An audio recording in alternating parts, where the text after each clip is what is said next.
Hello. I thought I would do something a little bit different this evening.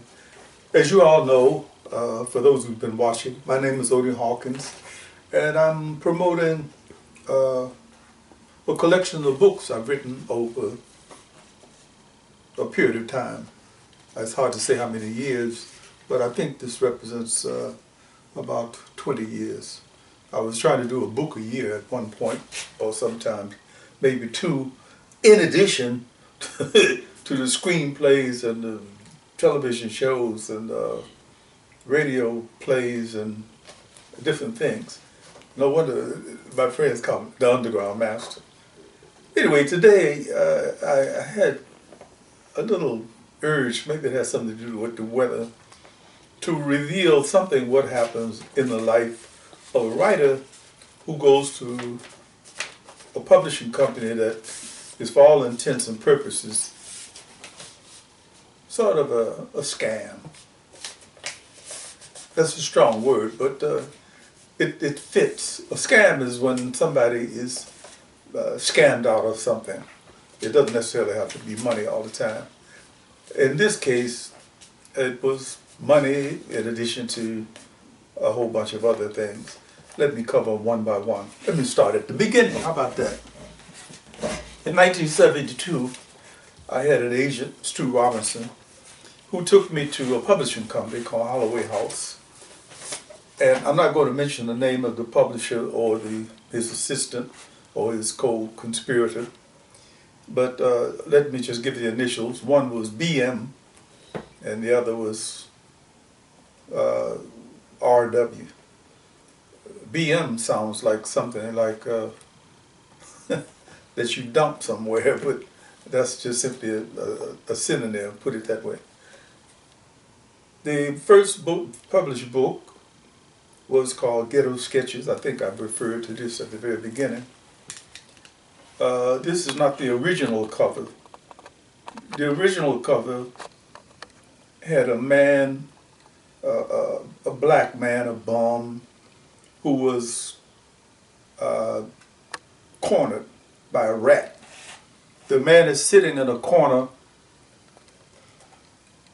in an alley, and there's a rat who's holding him captive.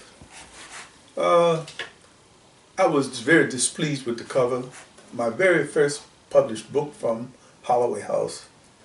I was very displeased with the cover, and I made my feelings known.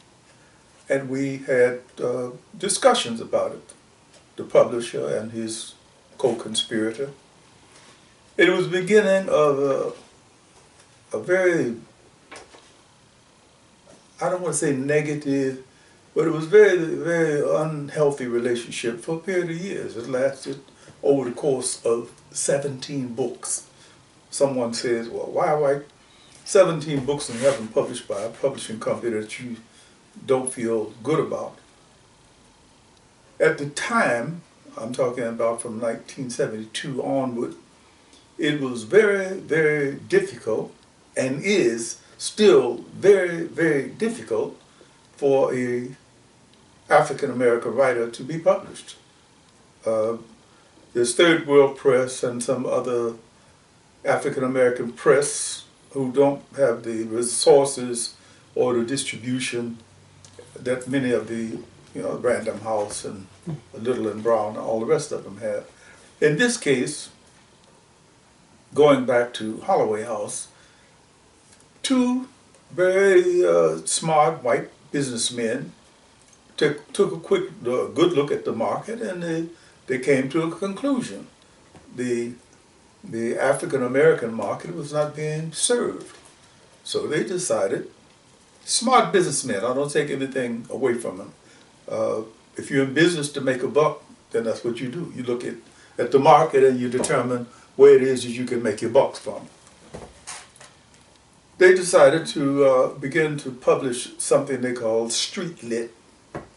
Street Lit was, what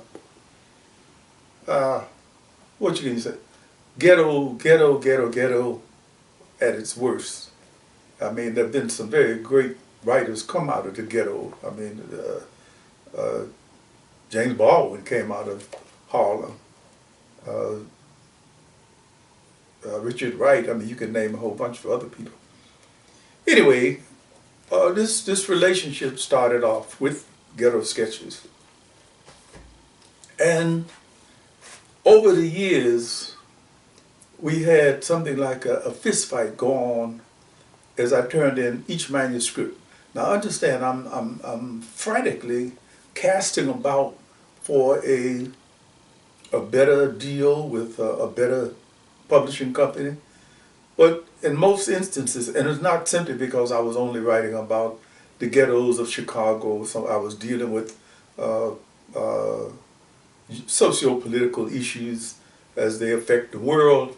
I became concerned about climate change in 1937 when I was born in Chicago, because I think the first thing that hit me when I came out was the hawk, which is what we used to call the wind that came off the lake. I'm saying all this to say that it wasn't all about pimps and hoes and street games and so forth and so on. Despite the fact that as a part of my experience, I decided to make use of that material, and I did, and I have. No excuses for that, no apologies for that. But like I said, I was also dealing with a number of other things like mysticism and sorcery and extraterrestrial beings and so forth and so on. All of the subject matters that any creative, imaginative person would think of who would pick up the ballpoint or go to the typewriter and try to write. Holloway House was so indifferent to the books that they published that they published 17 books that were not about the subjects that they were calling for us to contribute. You know, ghetto, ghetto, ghetto.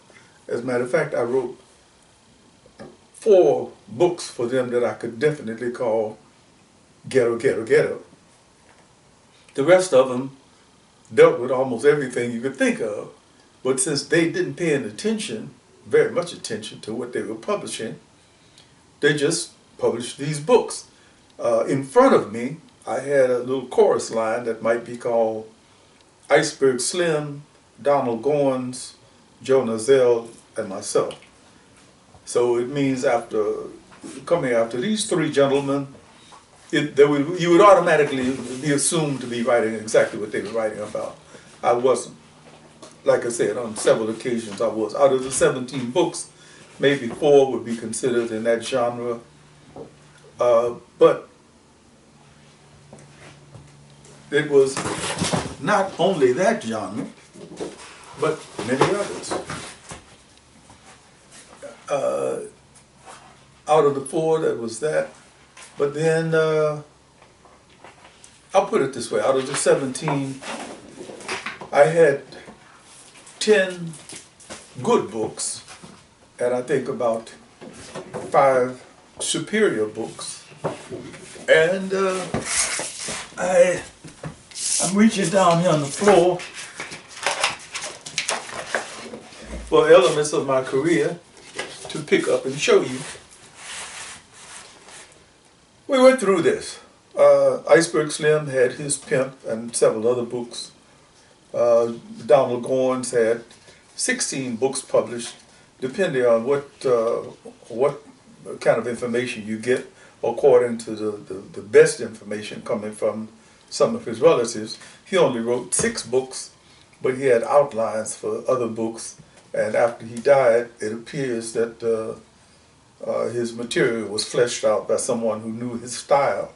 I can't say with any definite, I can't say that I definitely knew who did that or anything like that, but that's the rumor.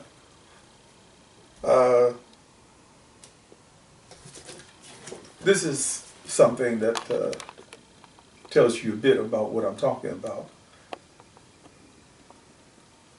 It was published, this piece was published by a guy named Gilstrap. Yeah, Peter Gilstrap. The House That Blacks Built.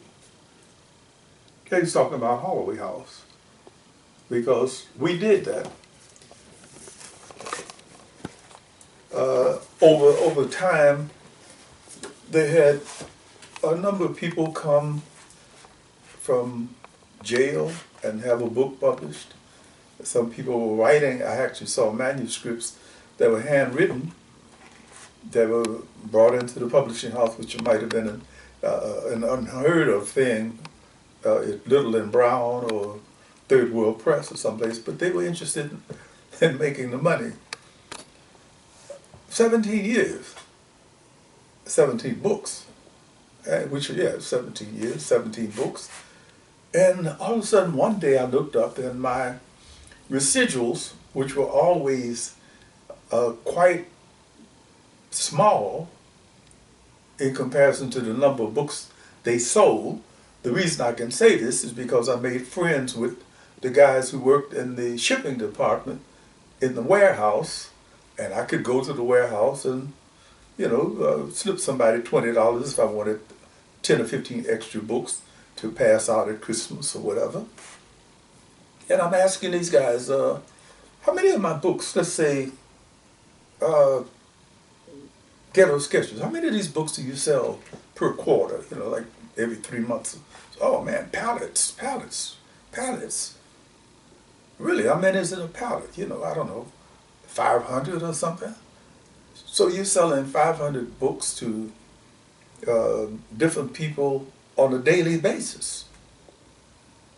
Well, my residuals don't reflect that. So I had a talk, one of many talks with the publisher again. And he assured me that I was being treated fairly and that all of us, Iceberg Slim and Joe Nazell and Goins, who was dead by that time, he had drug issues. He assured me that we were all being treated very well and that it was so patronizing, it would make you sick. But like I said, once again, there was a dearth of outlets for the African American writer, and as I said, still is. If you follow the trend of things, you'll see that the market places us in a sequential kind of frame of reference. You know, you'll have, I don't know, Richard Wright, James Baldwin, Alex Haley, and then they flip over and do the women. Toni Morrison, Alice Walker, and so forth and so on. There's almost never a great collection of African American men or women.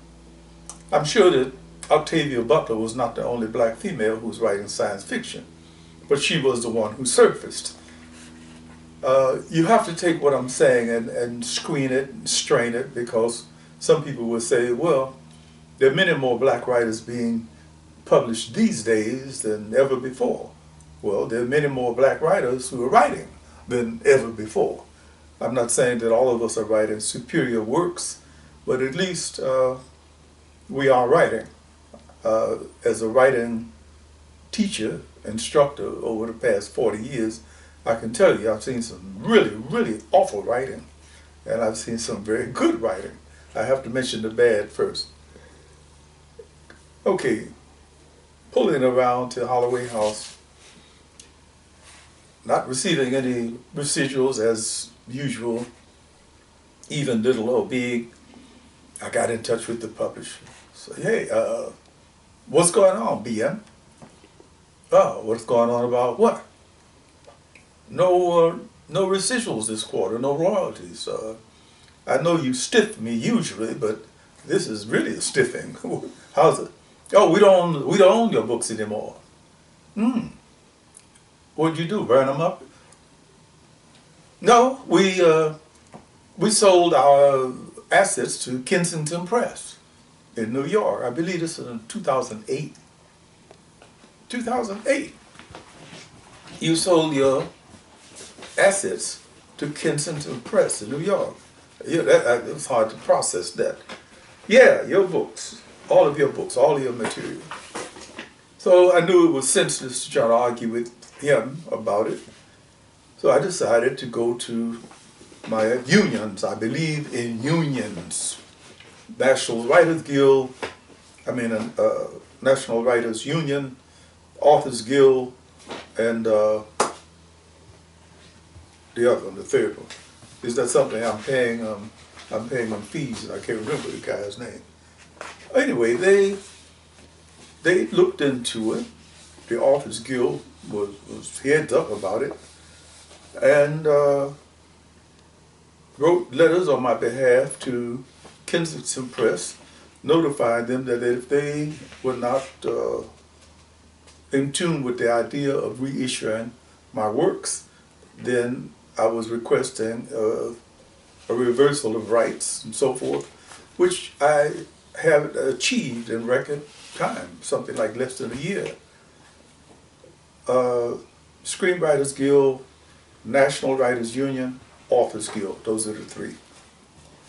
It seems that, someone was looking out for my interests, and believe it or not, having some good attorney, some well-versed attorney writing a good letter for you can achieve wonders. This is exactly what happened. Authors Guild had some little stipulation in one of their handouts that said if the writer was not responsible for the books being out of print or going out of print through no fault of his own, they would reprint the books, reissue the books, in some program called Back in Print. Back in Print. So I wind up for the first time in my whole publishing life having 14 books published, reissued by iUniverse. And that's where it stands at this point. I can say that my books will always be in print so long as there's a back in print operation in operation. In addition to that, I'm going to make sure that my books remain in print by going to print on demand press, going to every avenue that I can go to, because I think some of the books are worth that effort. Now, that brings me to Daze. After having dealt with my friend, Mr. B.M., the publisher at Holloway House, after having dealt with him for a period of time, I decided that I would write a satire, a little thin satire, something that would be sarcastic and bitter and mean and evil and, was garnished by all the stuff that went on. I called the book Daze. I managed to engage my friend Tony Gleason to do a very bad cover. He thought I was out of my mind. We've actually had people pick up the book and think that the cover was great, but that was not the idea. The idea was to show that Holloway House would go to any lengths to put a bad cover on a good book. I found, for example, through dealing with one of the editors there, that from time to time, they might have the cover for one book and decide not to publish that book and put the cover on another book that simply the cover had nothing to do with the contents of the book at all. That didn't even matter. They might have people holding machine guns on a book about crochet. It didn't matter. Anyway, Tony Gleason did the cover for it, and it really is by Odie Hawkins. I think my partner here is trying to tell me something about it. Can you read the synopsis? Oh, should I? Uh-huh. Can you? Daze is the fictional account of an imaginary publishing house and the shenanigans that occur between the publishers and the writers whose books have been published by this publishing house. The novel is written in a semi-documentary style with excerpts from the works that each of the writers have had published, all of it covered by the dark umbrella called urban fiction, meaning that the writers are African Americans or Euro Americans trying to write black. Odie Hawkins, that's me, an alumnus of the Watch Writers Workshop established by Bud Schuber. His instructors were Louise Merriweather, John W. Block, Al Jenner, Robert Lewin, and Harlan Ellison. Hawkins is the author of 28 novels. Website www.odiehawkins.com or Google my name. Yes. Okay.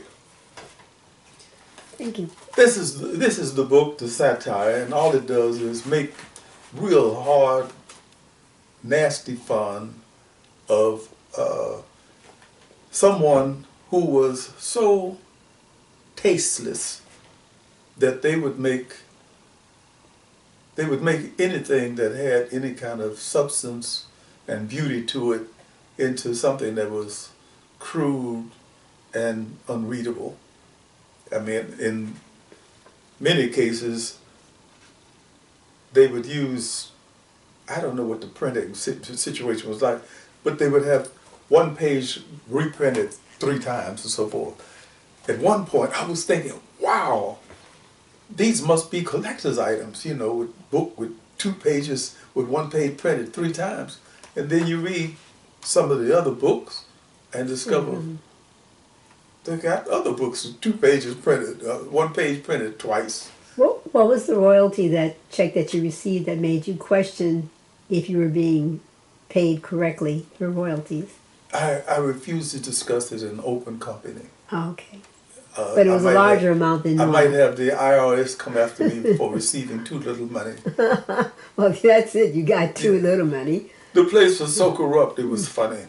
For example, they had a collateral damage publication. It's called Players Magazine. And a friend of mine, Emory Holmes, was editing the magazine at one point. He said, hey, Odie, give us some stuff, man. Give us, send us something. So I wrote the story, sent it in, and I can mention the price here. $225. Oh, okay, that's good. Short story. I wrote another story with exactly the same number of words, and I get a check for $125. So I immediately ran over to Holloway House and complained. I complained a lot. How could I receive half of what I received for the same number of words for a short story? Anyway, we went around and about, and they thought it was nothing. The person who was skimming just simply said, "Oh, I got caught doing that one. Here, I'll cut another check for you. You go and cash it." Simple as that. The bookkeeper, who was a guy from the Philippines, I think he was one of the bookkeepers. He made a grand slam score at one point by embezzling something like $35,000 and going back to Manila. Wow. Only downside of it is that on that particular quarter, none of us, we checked with each other. Joe, I talked to him, Joe talked to him. We found out that we didn't receive royalties for that quarter because they were trying to make up for what the guy had stolen. It was outrageous.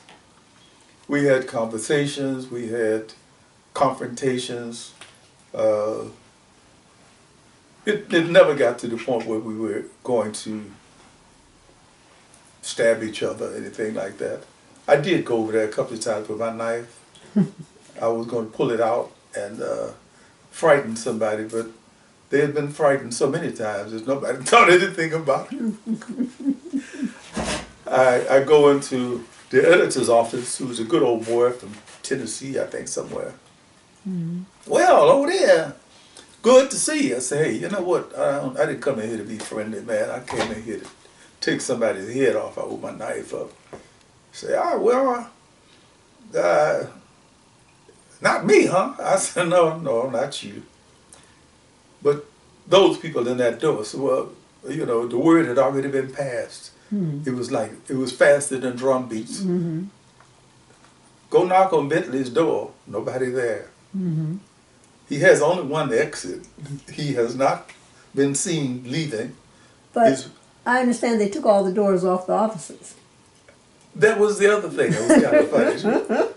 No privacy They there. felt that some of the editors were getting away with nefarious activities or something. So they took the doors off the doors and they had nice shower curtains, I guess, something like that. Oh my, what an office. You know, things were done on the cheap. The place had a really negative reputation. Iceberg Slim's family sued them, didn't they? And because they found out they had their royalties had been taken. Yeah. So I don't know what else to say other than that. I went through it. It was an object lesson, so that when the next person came up, the guy who was going to reissue some of these books and turned out to be a dud and a fake, it didn't disappoint me very much, because once you deal in this business, which is what it is, you find out that I mean, people can scribble their name in blood, and you go back the next day and they would swear to you that somebody's plasma leaked on the page or something. So you have to have a sense of humor about it. I'm saying all this to say... You developed a sense of humor over years. Yeah, I had to. Right. I had to, because I didn't know, I had no idea that people were that dishonorable.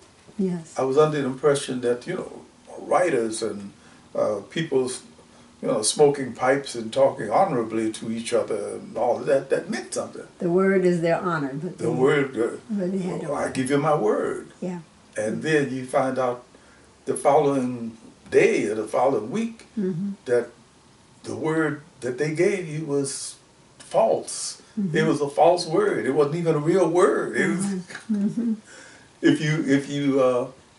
if you listen to the current liar in chief, you'll have some idea of how a word can be taken to mean anything you want to have it mean. I'm going to finish this up today by saying, have yourself some fun. Pick up Daze. You can get on Amazon, Barnes & Noble. Or, this is one of the reissued books from iUniverse. No, this is one of the new books. Oh, okay. Remember, well, you promised that if anybody upset you enough, you would write about them. And you kept your word. I did. Yes. I believe that, as Muhammad Ali said, writing is fighting. Yeah, so you don't have to stab anybody, just write about them. No, but if you have to, just write about them. Just write about it. You want me to say that? Yeah. I'm going to say it anyway. If you have to do what you have to do that too, but be prepared to take the consequences. True enough. True enough. As your daddy said. There, that's what I said. All right. Okay. Thank you. Thank you for giving me a chance to rant a little bit here this evening. All right. Tomorrow evening, we're going to be talking about this gentleman, because several people have already called in to ask, who's that standing beside you? Okay. At the next video clipping, we will talk about the young man next to you. His name is certainly not Tom. No, he's a special guy, obviously. Yeah. All right. Like you. Ciao. Ciao.